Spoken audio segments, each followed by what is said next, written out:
G'day Graveyard Shifts fans, and welcome to the final episode of season 2020, and it is Premiership glory for the Melbourne Storm. For the sixth time, we lift the NRL Premiership trophy. What a match it was. Unbelievable effort. Blew them away in the first half, held off from the late charge from the Penrith Panthers, the minor premiers, a team that had been on an incredible winning streak.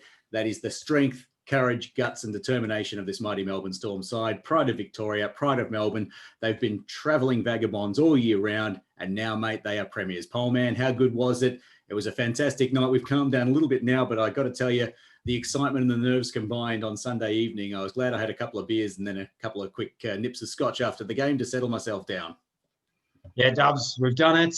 We brought the trophy back home. We had everyone against us, all of Sydney against us, although we had Queensland probably with us, so thanks, Queensland. But yeah, we had every journalist and their dog against us, but we still pulled it together, living away from home. I mean, I think one thing I thought of yesterday was that today, I think on this podcast, one of our early episodes, I said something about living on the Sunshine Coast, and maybe that was going to, wear some of our players down, but it really brought our team together. They really galvanized, and like Cam Smith, they showed up every day with a good attitude, although some of them, I'm sure it was difficult. But yeah, what a fantastic performance. Yeah, great. I just don't know what else to say. It was, fantastic. Well done. Look, to everyone involved. Completely right. And it is an incredible whole team effort, whole club effort. That includes the squad, the coaching, the support staff. Keep in mind that we obviously think mostly of the players because the spotlight's on them, the pressure's on them. But don't forget, every member of the support staff had to be living within that bubble as well. So there are enormous implications for just about everybody involved in the extended football department of the club who has to be on top of these things. It would have put enormous strain on all of them, and they've earned a very long and very restful break for all of this. They've earned a bit of a celebration too, which if you've been watching Instagram stories, you know that the players have certainly been enjoying. But I just wanted to say it's credit to the fact that, look, I don't know, it's easy. It's an easy point for me to make. I don't know if we could have possibly kept this kind of galvanized, disciplined performance if we didn't have a great experienced coach in Craig Bellamy, an exceptional experienced leader in Cameron Smith, and then their lieutenants, guys like the Bromwich brothers, Finucane, other natural leaders in the squad, Cam Munster, players who just ensured that kind of commitment and dedication continued through the whole season and into the final series. And I don't know when this team really started to believe that a premiership was an option or possibility in season 2020, but you can tell they've been very, very focused for really since lockdown was lifted, and they never lost their focus and attention even after they got kicked out of Albury, moved out of Melbourne, played out of Sydney for a while, and then of course had to finally settle on the Sunshine Coast.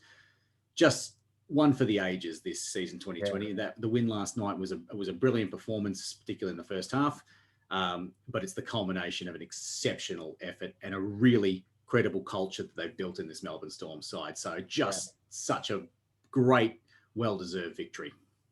Dubs, you said you don't know when they started to believe. I still remember distinctly the moment I started thinking a premiership was on the cards. Obviously we had that shaky start after the restart. I think we lost 2 of our first 3, maybe 4 games. It was that win against the Roosters.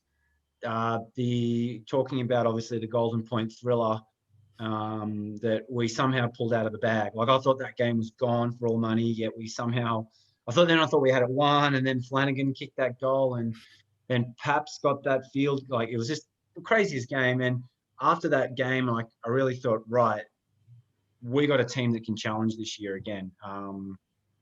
So for me, I think for the players too, that was a big win against the reigning 2-time premiers.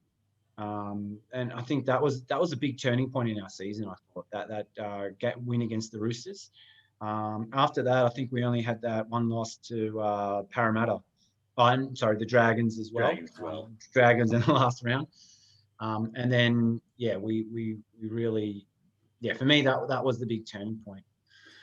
Completely. Yeah. I'll just reinforce that by pointing out, revisiting a statement that we made at the time in our analysis, that the losses to Para and St George aside, we were competitive in those games as well. We were actually leading most of that St George game at the end, and we were playing a B team in that. And the Para game, we were obviously desperate for points, but we were decimated by injuries. Kenny Bromwich led the side that day because we were missing our first 3 choices for captain, which tells you something. 4 choices, actually, if you probably include Cam Munster in that. But anyway, I digress. We talked about the need to get the team primed at the right time, and we hit exactly the awesome problem that I wanted to have, although there is a sad note to it. That we had pretty much everybody that we wanted to have fit was available, even getting Dale Finucane back in the side for the prelim, and then obviously he wasn't going to lose that spot for the granny. Of course, that did mean that guys who had played a pivotal role through periods of the season, your Paul Momirovskis, Riley Jacks, Eisenhuth. Tommy Eisenhuth. But he was unlucky. Oh, very unlucky. Of course, there's always unlucky and sad, unlucky stories, and those guys were it, because sometimes it's just the timing of your injury. When you lose your place in the side, and when the person who comes in takes it, if that person, and we'd look at like a Brenko Lee and Nico Hines, guys who won their place in the side, even, you might say Dale Finucane, obviously he's a starting player, but had he not recovered as sufficiently, then there would have been perhaps a Tui Kamakamika or somebody in the side, or probably Tommy Eisenhuth would go to that spot. So you just know that there is an element of luck involved with when you get injured and what period of the season that injury takes you out. And that'd probably be the Momirovski bad luck story. And credit to Brinko Lee, the spot opened up for him, and he made sure he didn't get dropped. So that's the good problem to have. When injuries decimate you, it gives guys a chance to prove their worth, and it makes sure that they're always trying to prove their worth. And I certainly hope that the club is making sure the whole squad feels like that premiership belongs to all of them.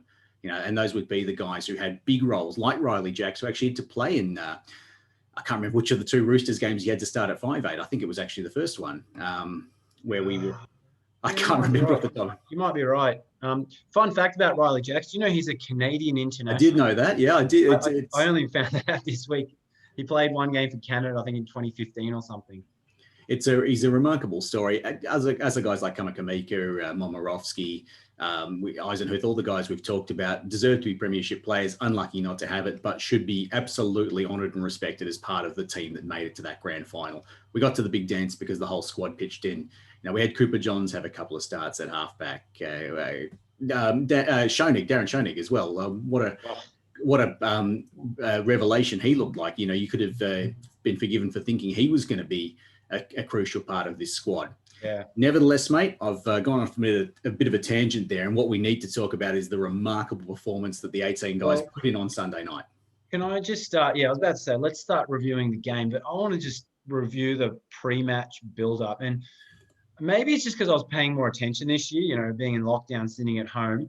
Usually if you're working, you pay a little bit of attention to what the media is saying, whatnot. But I can't remember ever such a blatant bias Melbourne attack.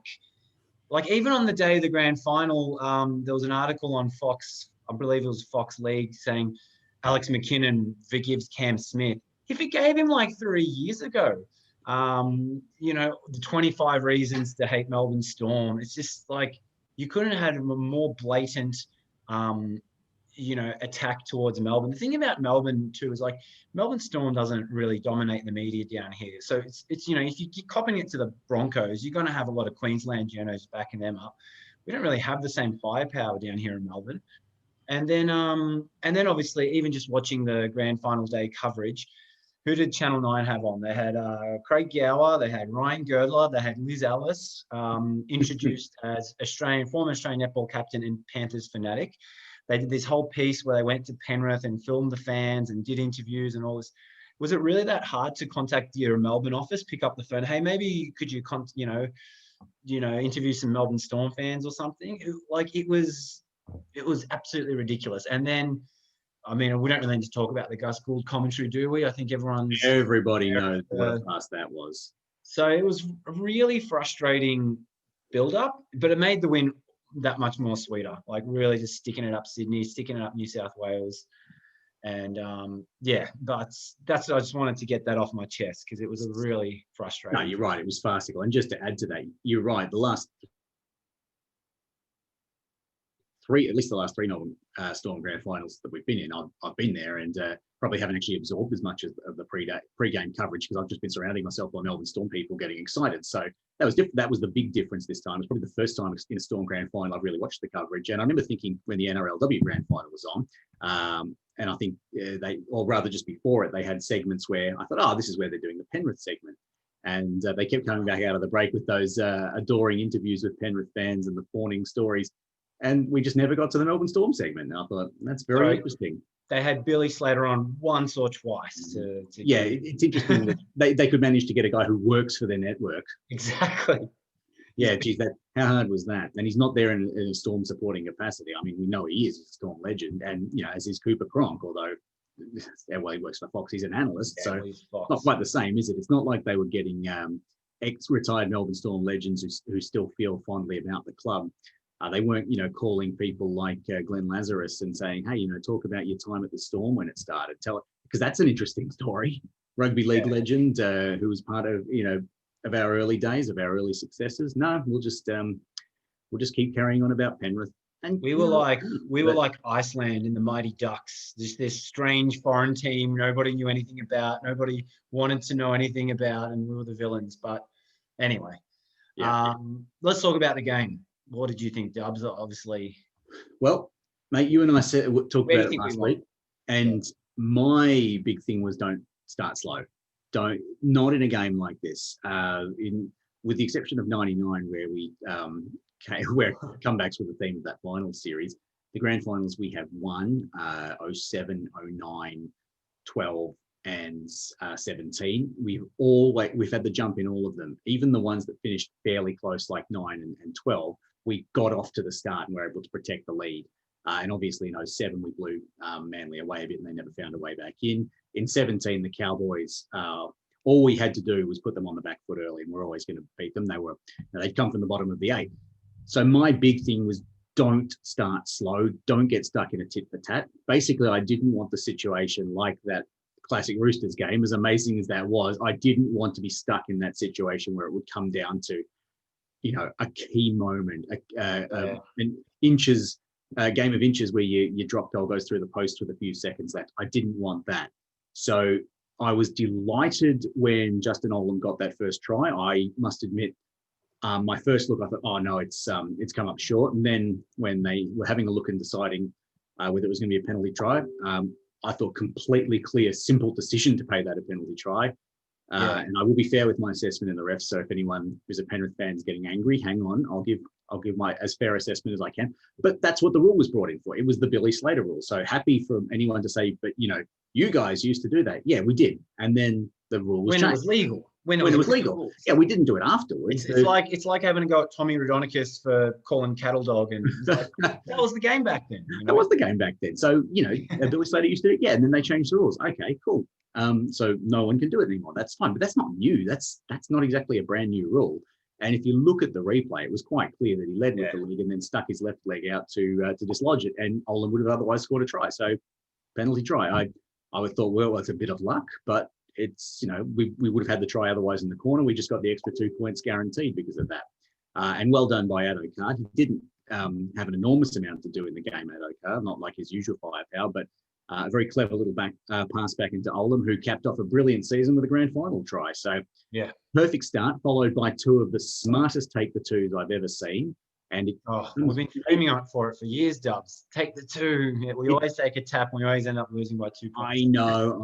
And look, it's funny because it's something that I'm not trying to turn this into a cross-code analysis. Union players, that's one thing they do well. They take points when they're on offer. For some reason, in rugby league games, it tends to be something that is saved more for crucial moments or for pressure games like this, so Origin or grand finals. Think about this, Dubs. If we didn't take those 2 penalties, and assuming we didn't score, we would have been up 22-16 when Nathan Cleary crossed in the 79th minute. Mm-hmm. So take the 2. Always take the 2. Always take the 2. And it would have been you just have to take those points because suddenly you're 8 points and then 10 points. And one thing Phil Gould did have right is that if you look at that period between Olam's try, which I'm just looking at the stats, was the 3rd minute, and Vunivalu's try, which opened the lead up in the 30th minute, in that 25 or 27 minute spell, yeah, Penrith actually were on top.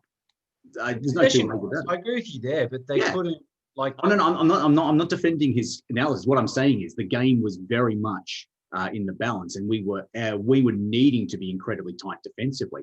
So the fact that we got those 2 penalty goals, which were, I'm just looking at the stats again here, 22-26, so in rapid succession, we're actually in the middle of a sustained period of Penrith pressure. Yeah. So that is why it's such a huge psychological win, because even at 30 minutes when we're up 10-0, Penrith are thinking, geez, we've thrown everything at them and we're effectively 2 tries down. Also, that coming in there just to hurt them even more was the disallowed try they had. Which again, correct decision. To the letter of the law, it was the correct decision. The letter of the law, correct decision. I will come back to why not everything went our way either. And but anyway, Penrith fans, I'm not being one-eyed here. At least I'm not trying to. So Vunivalu crosses. Well, okay. Well, it gets stuff. Penrith, I hate you. No, I'm kidding. Anyway, continue. Anyway, by the time Vunivalu scores in the 30th, that's a massive moment. And can I just stop you there? And please do. I'm lyrical. Go on. No, just about Sully's try. He was saying that this was his last game. I read this in an article, and he's going to just put everything on the line, put his body on the line. He said that normally he would have just not taken the risk. He would have normally just let the defender catch it, and then he can come in and smash let the attacker catch it, and he can smash the attacker. But he took a risk, and what a risk to take. But just absolute amazing bit of athleticism. The best try I think he's ever scored at the most critical moment. For me, that was the turning point. Because you're right, we were on the back foot. We were on the back foot until he got that try. What makes it so remarkable is that it's easy to bag Cleary, and yeah, Cleary's going to have to live with the fact that he threw the Hail Mary pass, which, if I'm being honest, I thought was a crazy decision given the stage of the game. Can I stop you there as well? Cleary actually said in an interview after the game that he would have thrown that pass again. He just doesn't think he executed it the way he needed to throw it. So he thought the idea was, and to his, I probably agree with him there. We were like, Sully's known to rush in.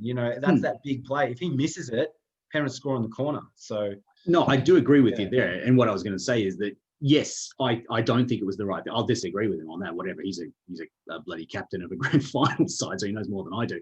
Yeah. Even so, I thought it was far too early to pull the trigger on a big one like that.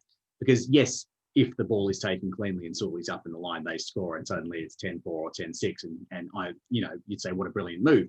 He read the play okay. Brenko Lee, I think, had come up into the line, and he probably read that and said, yep, I'm going to go for my players out wide. Vunivalu is not Mr. super defender. Yeah, we all know that. That's not Sully's role.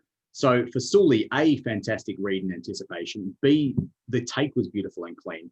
That in itself was pleasing enough, just to have been able to stop that set going towards the corner and a try saver. The fact that his ability to spring up and his acceleration, he got up off the ground, and yes, his opponents had to turn, but he sprung up off the ground and managed to outpace everybody. That was unbelievable. And he had to brush off Mansour as well. So he gets up, he starts running. Josh Mansour's coming in for the tackle. He's able to brush him off. And then he puts on the afterburners. Yeah. Absolutely. We know he's fast. We know he's athletic, but he showed awareness. He showed speed. He showed acceleration, and he showed agility too. To me, that it was the moment of the match. And I remember at the time thinking the stage of the game, the fact they'd had a try disallowed in the corner, the fact they'd had a potential try scoring pass picked off, and it was a 12-point play, or at least a 10-point play. To me, that was when I started to feel like it could be our night.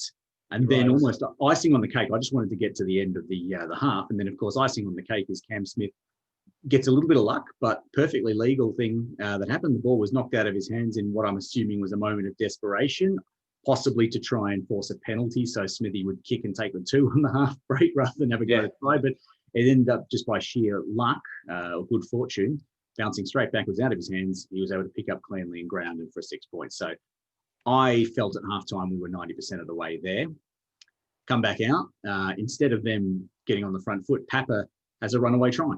And then I'm starting to think, well, this is going to be our night. But I also knew that they were coming. I think you and I said at the time, I think I said, I'll be happy when, there's 10 minutes on the clock and there's a 4-try buffer. Yeah, I called it too early because especially we're 26-0 up and they started giving away stupid penalties. And it looked for about a 5-minute period where they'd given up. But to Penrith's credit, that was an amazing fight back. I don't think any other club would have actually kept digging like they did. So No, and yeah, and they did. And here's where I'm still not happy. I'm still angry. Their first try was an open and shut no try, and it was called on field. It was called no try obstruction, or running the kicker having a teammate running in front of him. So obviously we don't have the vision in front of us here. But we know you are not allowed to have a player come in and act as a blocker for you when you're kicking it. This is not a new rule. Decision.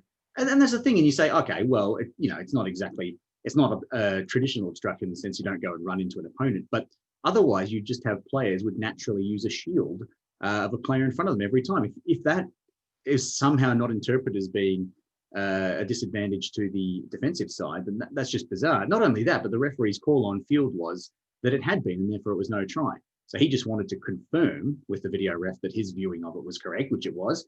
The video ref overruled him and said, no, I think despite the fact that the player literally runs in front of a kicker, 2 meters in front of him between the kicker and the defender. Does a good shepherd or a screen if you're playing basketball? It was a screen. It was shielding. And it's like, okay, well, gee, that's a bit rough, but that's the legit exact rule. And this is going to be a no try. And then it wasn't. And I cannot get over that, because if that is ruled as a no try correctly, they drop their heads and they go, well, that's it. It's not our night. But instead it was ruled as a try for reasons I don't understand. Just before that try, though, Sully had that golden opportunity to really kill. I felt the two turning points were both around Sully, both in the positive and negative. But you're right. That should have never been a try. But in saying that, I don't think we ever should have let them get that close. I think we panicked in those last 5-10 minutes. But yeah. And then what's even worse is you look at after that, we kind of keep our heads for 15 minutes. So they get that try and they're sort of in with a vague shout. They're still effectively a 4-try margin behind. Here's the part that's annoying. Crichton's try was in the 68th minute. Mansour's try was in the 71st minute, and just seconds before that. And here's one where I'll say that, people thought it was harsh, and it's a little bit harsh, but unfortunately for Jerome Hughes, he didn't execute his attempt to screen or to protect a player correctly. He appeared to stagger a little bit. And if we're being clear that, their try earlier was ruled out for obstruction, well, this is the same thing. And effectively, he was stopping a player running in a try scoring attempt. Well, I didn't think he didn't. Usually when a player is obstructing, they'll have an eye on the, he's moved off his line. Moved off his line. The letter of the law, it's there, but he wasn't even looking at the player. He just sort of staggered, stopped, and then... I agree. I think it was harsh, but at the same time, if they hadn't paid that, then Penrith would be within their rights to say, well, hang on, we're getting letter of the law decisions go against us with that first penalty try and our try ruled out for obstruction. Surely we can see that Jerome Hughes... I think the thing is Hughes just didn't disguise it well enough. He could have kept moving in a slow forward motion and he still would have been able to shield it. He probably could have just stood still and put his hands up or just not done anything, or just kept jogging back. It was the sign of somebody who was not thinking clearly. He was too conscious of the player running behind him. And look, it would have been better off if they just scored and we kept the 13 men on the park. So, and because it was after the 70-minute mark, we thought, great. So here they are coming back. They're going to get it back to 10 points here, and we're a man short. And that's when I thought we played 4 or 5 pretty good minutes. We got the hands on the ball a couple of times, and it's just really Brinko almost crossed as well. Brinko did nearly cross, and then the part that was really frustrating, I think it was a forward pass given away Smith to Finucane off the top of my head, down one end with about 2.5 minutes to go. They get a set of 6 going forward. They get a repeat set. He's getting sent off. That was pretty silly. That was after. The annoying thing about that is that was after they forced a dropout. Fine, okay, cool. We'll absorb the set. I think it was a minute 15 seconds left for them to get 10 points when they forced the dropout. I thought all we got to do is absorb one set, and then Cheese gets himself sent off needlessly because I think it was 20 seconds left or something at that point. And okay, hold him down, but after the ref's not stupid. Like he realizes, okay, give him a penalty. Doesn't mean.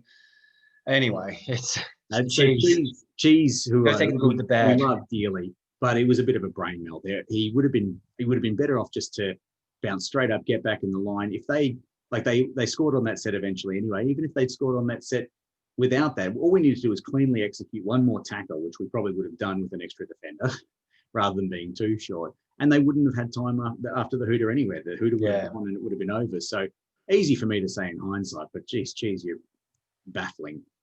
Anyway, credit to Cleary. It was a pretty decent try that he actually scored there. Yeah, I thought that was soft. We shouldn't have let that in. But, Dubs, at the end of the day, it doesn't matter if you win by 1 or by 50. It's a grand final. The same result. So, and look, here's a way to look at it. We got out to a 26-0 lead, and that's what we said we needed to do. And it doesn't matter if they if they'd scored another one and missed the conversion. If they'd scored another one, scored the conversion with one in Golden Point, we'd still have won. The reality is we put too much for them to come back to, and that's just incredibly heartening, because this was a team we apparently didn't have a second gear. Well, we actually started in that extra gear that Gus Gould said we didn't classic. have. So, that's as good as it gets after our win against Parramatta, Gus. Isn't, again, I'm just ranting here. Just listen, I've got a lot of respect for Gus. He's basically, I still remember that interview where he went into bat for us against David Gallup, saying, you've punished Melbourne for bringing up all these players, blah, blah, blah. I'll never forget that, all right? So, but the frustrating thing with this Gus Gould is he walks around like he's the absolute expert of everything. He's allowed him to say whatever he wants. After the famous, it's famous now I don't know, guys, if our Dubs, I think I sent it to you, that little promo video when the finals were saying United. You've got Gus Gould saying, I think that's it for Melbourne. I don't think they're even a top 4 team. I actually went and watched that video. The video is titled, "Is Melbourne a top 8 side this year?" It was after our first game back after the break, where we lost to Canberra by about 10 points. And so you get these experts, so-called experts like Gus Gould, they can just completely make these comments, be completely wrong, be completely biased. Yet, what consequences do they have? Like, if they're experts, they're paid to give an accurate opinion, right? If Christian Welch isn't doing his job, he gets off the bench, he gets sacked. If me and you don't do our job properly, yeah, exactly. So, there's no accountability to these, the Paul Kents, the Gus Goulds of the world. I mean, to be honest, I think I watched NRL 360 the other night. And Kenton Hooper did praise us a lot. Buzz Rothfield was great. He was in our corner batting for us. Yeah, there was a moment where he said something like to Cooper, James Hooper was like, "Well, it's just because you don't like the Melbourne Storm. You don't like the Melbourne Storm, do you?" He's like, "No, I don't." So he just blatantly... at least he's honest. Yeah, at least he's honest. And, then Hooper talked about the banter, between him and the Storm. And I was like, mate... Not banter, mate. We just don't like you. Yeah. So anyway, that's just, obviously listeners and viewers are very frustrated, but otherwise it was a fantastic week. And great to see, I think 8 of our players have been picked for Origin. And I think... Incredible, really. I said to you on the night, I think this is the first time, like, State of Origin, first few years, I used to sort of back New South Wales, because if you remember, you had your Glenn Lazarus, Brett Camorley, Rodney Ross, Matty Goddard for a while. Yeah, we didn't have any... I can't even remember who our first Queensland representative was. Question. That is a good question. But then, we had all of them. Sorry? Then we had all of them. Then we have all of them, exactly. We have the core of Queensland. And so I've always sort of watched what State of Origin is the neutral. This year, I think I'm actually going to be supporting Queensland for the first time. I guess I've had it up to here, Dubs. But you just want Gus Gould to have a worse year. Yeah, exactly. Fair enough too. Anyway, but yeah, I think that pretty much sums up the grand final, Dubs. So yeah, I thank you, listeners, for permitting me that deep dive. But this was one game where it's worth going through the minutiae of it and reliving those moments, because you talk about a game of inches and a game of crucial little moments. A grand final more than anything magnifies those, and I think it really is worth drilling down and looking at those very carefully. And I really think that if you're just looking at some of the wise choices we made, those 2 penalty kicks that we took in the 22nd and 26th minute marks, look back on those and think we were building a lead against Penrith's best offensive efforts in the first half, and real territorial dominance for about a 10 or 15 minute period where we stuck firm at the back and turned their best attack into points for us. So And that's the final thing that's annoying me, because you can actually see that if Gus Gould actually could articulate his point properly, there was something valid in there, and that Penrith actually did have a period of game where they dominated possession and territory, but they didn't score. Okay, cool. Say it like that, Gus. Don't say Melbourne's lucky. Don't say luck's been against the Panthers. No, Melbourne Storm's outstanding defence and their wise decision making and being a bit canny. Yeah, there's a little bit of luck sometimes. It bounces one way or another, but goodness me. You sort of made it out like it's some bad fortunes robbed Penrith, as if Melbourne Storm haven't built themselves as an amazing defensive team. And there was nothing. Okay, yeah, you can say there's. I mean, I say you make your own luck, but there was nothing lucky about the fact that Penrith were going into the sheds with a 0 next to their name. Like that was our best defensive performance. That first 40 minutes was our best defensive effort all year. And that's basically what won it for us, I think. Just look at the tackle count on Christian Welch and Nelson Asofa Solomona if you don't believe that. Yeah. Just look at the tackle count. It's incredible. Yeah. Anyway, mate, we've taken enough of our valuable listeners' time and energy on that one. Let's move on to more fun topics, because it's come to the stage of the year where we can look back at some awards and look at both the official ones and the graveyard shift officially approved awards as well. So Dally M was last week. The Melbourne Storm's Player of the Year awards night was last night. We can reflect a little bit on that. And I believe, Michael, you've got a few special awards from us here at the Graveyard Shift to discuss. Yeah. So the reason why, usually we film this on a Tuesday night, because that's when the team sheets would come out. But we decided to push this back one day because I wanted to watch the Melbourne Storm Awards. And I thought it might give us a bit of a talking point. But Cam Smith, surprise, is won the Storm Player of the Year. A couple of other interesting ones I thought were Olam got most improved. This is off the top of my head. I haven't written this down. Yep. The Cheese got Forward of the Year, which is awesome. Interesting, he almost started tearing up a bit when he started thanking his girlfriend. So it's a bit of a sensitive side to the Cheese. And I heard as well, he's maybe one of those players that struggled a little bit more than others with this whole isolation thing. Party animal like that, being caged in a twin resort, I could imagine would struggle with that. Trying to think who else. Pappenhausen won Try of the Year, won the Back of the Year. He won the Fans Player of the Year, the Members Player of the Year as well. Yes, yep. Tino won the Rookie of the Year. Yep. And Isaac Lume won the Cooper Cronk Feeder Player of the Year. Feeder Player of the Year, thank you. All deserving winners. But I feel they've missed some important awards dubs. So I've come up with some Graveyard Shift awards for season 2020. And with your help, listeners and viewers, we can lobby the club to make these official awards in the future, because I think when you hear this, you'll agree that it is criminal that these have been overlooked by the club and even the NRL more broadly. So, Paul-man, tell me, what are the Graveyard Shift official awards for 100%. Season 2020? Well, the first award is, hang on, I'm just got to get some media up, so this is going to struggle. The first award is going to, well, I'm not telling you who it's going to. It's for the best beard of the year. So obviously we had a little section earlier in the year, famous Storm beard. So I think it's only fitting we award the best beard of the year. And beards were quite a thing in isolation in Victoria in 2020. Yeah, they definitely were. So again, I'm struggling with the media. That is all right. So just a bit of background. So Coleman and here we go. There we go. None other than Cameron Smith. Congratulations, Cameron. I'm sure that. Sorry. That's a fine effort by Cam Smith coming out of isolation there. He did trim it down a little bit more there, but I've got to say I backed him with that big beard, and I would like to see perhaps some form of that returned in the future. Yep, and I thought honourable mention to Brenko Lee. So that's a picture of Brenko right there. Very fiery looking. That is a beard there. That is a pretty good beard, but we have to give it to the captain there. All right, the next award goes to, this is the worst bike shorts of the year. So, sometimes the players wear some bike shorts. So this one goes to 2 players. Oh, wait, no, sorry, that one. Here we go. It goes to Nelson Asofa Solomona and Suliasi Vunivalu, both sporting these horrendous pink bike shorts. It's the sort of thing that's out of an 80s music video clip, or perhaps one of those like aerobics workout videos.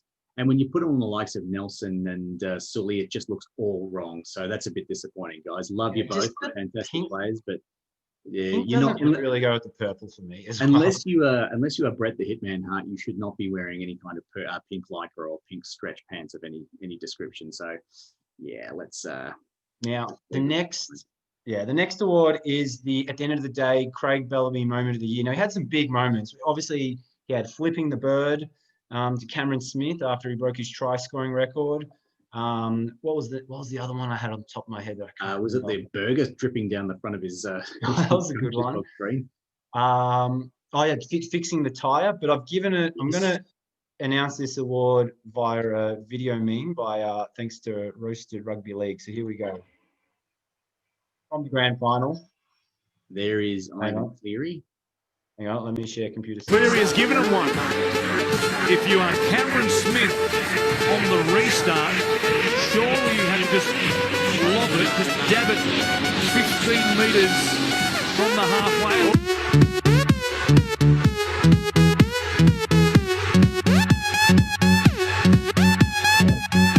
All right, I think everyone else knows how that finishes. So that's one of my favourite memes, the dancing Ghanaian pallbearers. They are fantastic, those guys, and they have been beautifully memed this season. That poor chair at the back of the box. Yeah, so there we go. There's a still. Just a side note there. Bellyache has a fairly decent physique still. He's got his leg nice and high there. Sorry. The high production values here on the Graveyard Shift, ladies and gentlemen. Apologies there with our studio being there we go. Lockdown. That was the Craig Bellamy Moment of the Year. So that obviously goes to Craig Bellamy every year. But anyway. To be honest, that just epitomises Craig Bellamy and epitomises how we all felt. And what I love about him as a coach is his getting up, his sort of compulsive stand-up walk to the back of the box and clear his head is actually what we're all doing as fans. So sometimes Bellyache Bellamy is actually just the epitome of a rugby league fan, of a sports fan being frustrated. I love it. I've kicked plenty of chairs in stadiums, so I can feel him. I think eventually when Bellamy does move on, we need to keep this award and award it to whoever the coach is. Your best Craig Bellamy Moment of the year. So, all right, we had the bike shorts. So the next one is the best try celebration of the year, and it goes to, again, Nelson Asafa-Solomon and Suliasi Vunivalu. Obviously, the two moments where, and I apologise to any players if they did this and we didn't take notice, but when they've, pointing out the V or the heart on the V. So, a bit more serious point I'm making here is, for me, the team having the V on their chest meant so much to me personally, and I think it meant so much to the fans as well back here in Victoria. So, and have those two players make a point of it after scoring, I think was awesome. Sully is probably my favourite player. I took a photo with him at the end of the 2017 grand final at the airport. Really nice guy, and really going to miss him. And Nelson, well, he's just a legend. So Nelson's Nelson. We love him. Yeah. The next one, the best electrical tape around the head award goes to Christian Welch. Congratulations, Christian. Welchie, that's beautiful. Missed out on the forward of the year, but I'm sure this more than makes up for it. Dale Finucane was the other big nomination, but Finucane was a bit inconsistent. Sometimes he'd wear it, sometimes he wouldn't. I felt Welch was a lot more consistent with his electrical tape this year, so congratulations. What I like about Welch is when you look at someone like Big Dale Finucane, I mean this in the nicest possible way, the electrical tape around his noggin doesn't necessarily detract from it in the sense that he has a more substantially weathered head than Welchie does. Welchie looks a bit more sort of clean cut, Abercrombie and Finch type catalogue bloke, so he gets a nice contrast when he's got the electrical tape around his head. Yeah, I feel Finucane's years have already gone, like they've gone college well. I don't think he's saved them. Yeah, Dale has had many years of sticking his head between other blokes' thighs. Yes. Okay. And the next award, the best face slam of the year, I think none other than Josh Addo-Carr after scoring against I think it was the Warriors that night. Ladies and gentlemen, that is an elite athlete in action. Yep, look at that. That is the best face slam. Now, the best mullet of the year. This is I think the Blue Ribbon Award. So there's a lot of good mullets this year. A lot of crazy haircuts, but it goes to Darren Schoening. Congratulations, Darren. It had to be. That is beautiful. That's reminiscent. Yeah. That's the kind of guy you find in a country league somewhere playing the local superstar in the country league who scores a dozen tries every week and is famous and never has to buy a beer at the pub. Exactly, as Darren Schoening. Congratulations, Darren. Now, this next award's a little bit unique. It's the Best High School Sideburns Award. Now, don't ask me why, but I was looking for pictures of Brenko Lee for other reasons, but there you go. It's Brenko Lee. Check out that. I think he's 15 or 16 in that photo. Incredible. First of all, he looks 35 in that photo alone. That's clearly he's a bit rough there, but anyway, that is remarkable. What doesn't work is that he's got the tie and jumper on, so he doesn't look like the quintessential nice private school kid there, but certainly dressed like it. It's a bit of a mismatch. All right, the next one goes to the Fucking Random Sideburns. Mediocre Fallen Club Jersey Award. So this is for anyone that's been spotted wearing a Fallen Mediocre Club jersey. Now, there was that South Queensland jersey at the prelim against the Raiders, but the winners, it's a three-way winner. These three guys, I don't know who they are. Someone sent me this. I think Jesse sent me this photo, our friend.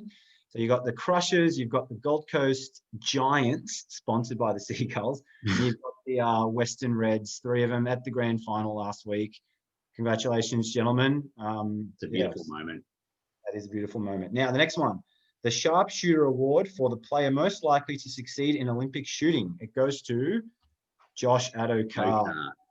That phrase. He gets bonus points if he doesn't wear a shirt when he does it. Yes. So, I think once he retires from rugby league, there could be some Olympic shooting medals to be won there for Josh. Now, the final award, the Media Award for the best interview of the year. I think we know what this is. It's Brandon Smith. Yeah. After the grand final. If you haven't watched it, ladies and gentlemen, just get off this, turn the podcast off or video and just go watch this interview. It says something that if you type into Google, if you get as far as BRA, you'll probably get Brandon Smith interview appearing pretty quickly. It is beautiful. It is just, he doesn't just drop one funny gag in there. It's just a whole string of ridiculousness that I feel sorry for whoever does their media training at the Storm, because you just look at Brandon and go, oh my God, what am I going to tell? You're not going to listen anyway. Well, that's the beautiful thing about Brandon. He's not one of those typical, full credit to the boys. We're just going to take it one week. He just says what he wants. Has a laugh. Basically, that he was going to get Christian Welch too drunk to play Origin. That was that was one. No, I like the part about Bellyache gets paid a lot to do nothing. It's all Smithy coaches the team, whatever he said. So this is a bloke who got himself sent off with a few seconds to go and was really close to getting bludgeoned unconscious by Bellyache or chased out of Sydney by him. So the first thing he says in the interview is, I played pretty shit tonight, but at least we won, or whatever he said. So Brandon Smith, if you're watching, never change, please. Please don't. And Melbourne Storm media manager, don't make Brandon change. We want to keep him authentic cheese. We don't want any fake cheese. All right, Dub. So that ends the award. So congratulations to our award winners. Your prizes are in the mail, maybe. I don't know. Australia Post is pretty slow these days.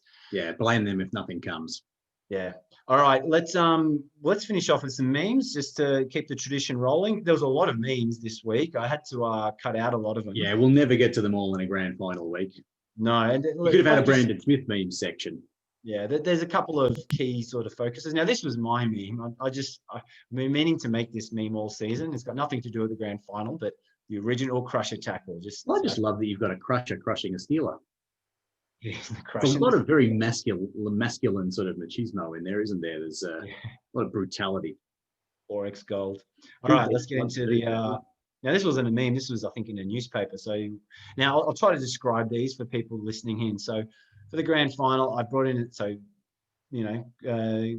Ivan Cleary addressing the boys for the grand final. I brought in a specialist shutting out Melbourne. You got Big Ears, Dan Andrews there in the background. I thought this was quite clever. This is obviously that is a good sharp political satire mixed with a bit of rugby league. Love it. Yeah, look at Nathan Cleary's chin too. That's great. Cleary's chin is rather pronounced, almost as pronounced as Ivan's eyebrows. Yes. And Dan's ears. Between them, they've got a very prominent face. Yes. All right. Next one. This was a tweet by Tim Mitchell. So it's a photo of quarter time when the Essendon Bombers are up 94 points to 1 against the Gold Coast Sun, and Gus Gould, the Suns are on top here. So that was about that summed up the commentary. Another Gus Gould one. Homer. I honestly feel that the Panthers are on top.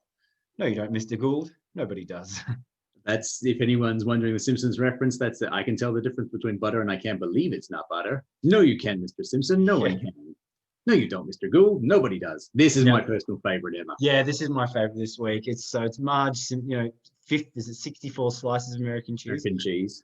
That's Brandon. Have you been up all night being the cheese? I'm so fucking blind, eh? Oh, great. It's just beautiful. Yeah. Marge's stern face.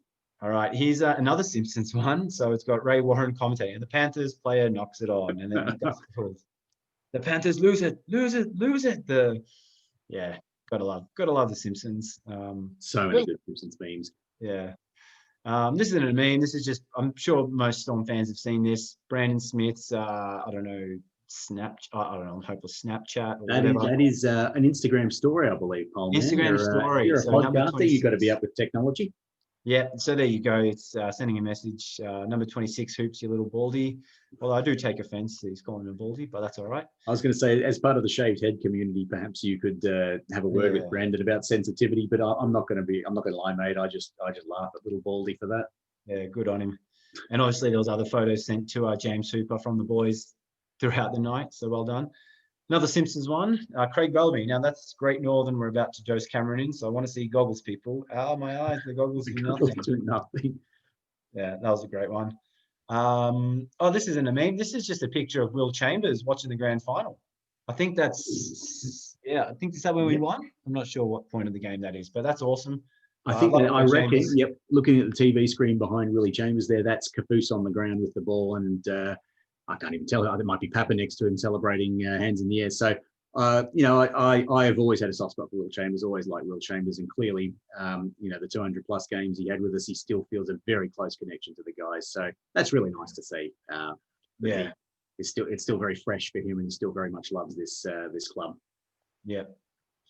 Nathan Cleary, chin up, little fella. That's a good one. Oh, a bit harsh. Maybe I'll step up and say, for those of us with more defined chins, although I don't get anywhere near Cleary standards, maybe we should go a little bit easy on him. No, well, come on. We're having a go at baldies. We can have a go at chins. All right, so we can have a go at baldies, big chins, eyebrows, and big ears. That's it. Matt Goss, don't know who Matt Goss is, but this was a clever tweet. Grand final night. Gus Gould still thinks the Germans are on top in Operation Barbarossa. Well, Stalin had an exceptional defensive line there, almost as good as the Melbourne Storms. Yep. Here's another Simpsons one with the flying pig. Chasing the flying pig as it gets blasted out of the drain pipe. It's just a little airborne. It's still good. It's good. It's good. What do we got? Here's another one, Nathan Cleary. We have to cop this result on the chin. Again, another one. Poor old Nathan Cleary. I really don't mind the guy. I mean, I feel like there's a lot of hate for him, but I don't know that this is coming from Melbourne Storm fans. I think this is just people who don't have a go at his chin. Well, I think it's funny. I've got nothing against Ivan Cleary, but I've got nothing against Penrith too. Like, they're a team I've always sort of, I guess you could say, have a soft spot for. Like, I remember in 2003 when they played the Roosters, I was so on the Panthers bandwagon. They're, a tough working class club out from, Penrith. The club means a lot to their community. And so I have a lot of respect for that, but obviously Melbourne comes first. Harry Grant, can I have some premiership? Finish your Rookie of the Year award, then we'll talk. Now that is clever. Yeah. That's Bart living up in the attic after they find out he's got a conjoined twin Hugo and he gets stuffed up there. Yeah. And that's the memes for the weekend for the year, Dubs. So beautiful, Paul, man. As ever, I am delighted that you have gone trawling through the finest bits of the internet, and many a subreddit, I'm sure, to find those. So it's always a joy to me. I deliberately don't look for any memes because I know that I'm going to get to witness them firsthand. Although I did have the hectic cheese, 64 slices of hectic cheese, that one in advance, because that was just beautiful. Yeah. Oh man, what can I say? We started this as two guys in ISO who couldn't get to games, couldn't enjoy ourselves, and were frankly a little bit bored when we started. We had a few tough games along the way there. The squad was decimated with injury, but they just kept pushing on and on and on and on and on. And about 5-6 weeks ago, we realized we might be onto a good thing this year. It's been an absolute delight doing this graveyard shift with you. And to all our viewers out there, we've picked up a few stragglers along the way. We hope to find some more. Next year, we'll have a think about our format and find out new and more exciting ways to do it. So we want to come back and have another crack. We hope you will too. Yeah.